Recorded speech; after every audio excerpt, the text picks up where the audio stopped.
가도 왕십리. 비가 오네. 태풍이 지나면서 며칠째 비가 오락가락합니다.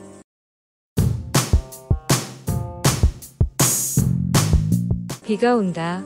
오누나 오는 비는 올지라도 한 닷새 왔으면 좋지. 여들의 20알엔 온다고 하고 초하루 상망이면 간다고 했지. 가도 왕십리. 비가 오네. 소월 시인의 왕십리는 이렇게 시작됩니다. 기다리던 님은 여들의 20알 28일에 왔다가 초하루 상망인 1일엔 떠나간다군요. 장마철인 윤오월은 한 달이 29일까지 밖에 없으니 님 계실 날은 겨우 3일 야속도 하여라. 저 비 한 닷새 내려주면 우리 님 이틀은 더 머무실 텐데. 예나 지금이나 남녀간 사랑 얘기는 늘 애틋도합니다. 비는 내리다 그치기 마련이고 사랑도 와서는 가버리기 마련이고 사람도 세상에 한 번 왔다가는 가버리기 마련입니다.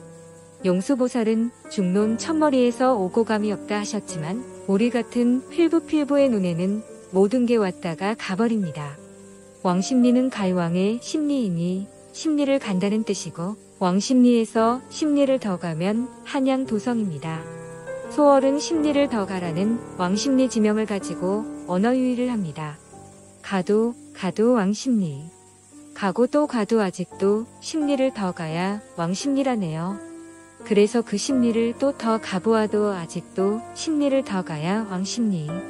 이렇게 무한 소급하는 왕십리를 통해 시인은 영원히 도달할 길 없는 사랑의 아스라함을 노래하고 있는지도 모르겠습니다.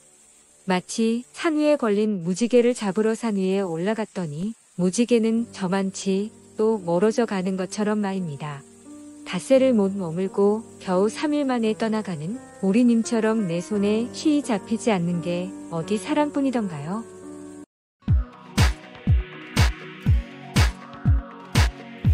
올인의 꿈이며 욕심도 다 그래요.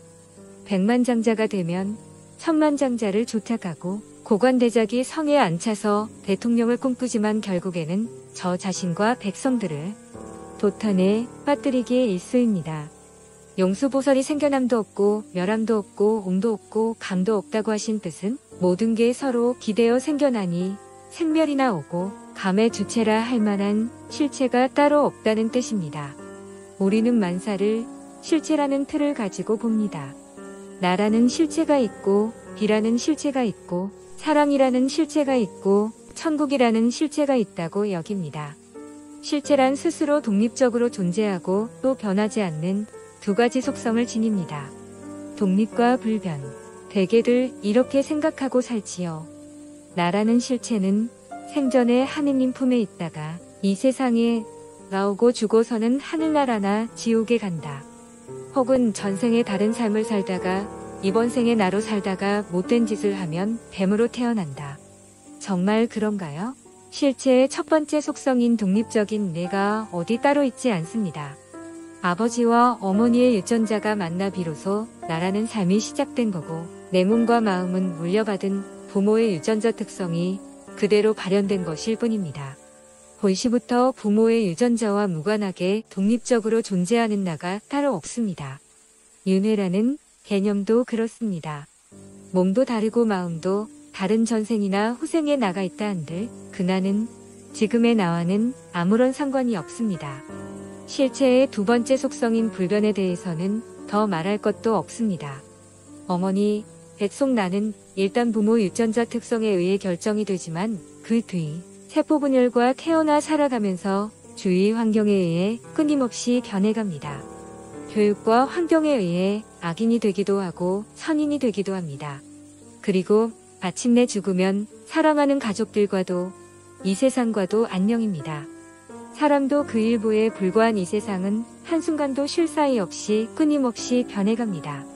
독립적이고 불변하는 나는 어디 따로 없지요. 문제는 개념, 말이 우리를 속이는 겁니다. 독립적이지도 않고 끊임없이 변해가는 어떤 사건이 있는데 그 사건이 우리 머릿속에서 개념화 되고 그걸 말로 표현하기는 해야겠기에 우리는 그 사건을 나라고 부를 수밖에 없습니다.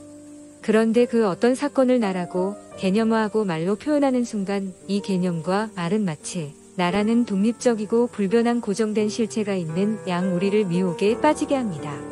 개념과 말은 변화하고 있는 세상 만사를 한순간으로 포착하기 때문에 원천적으로 고정불변의 속성을 지닙니다.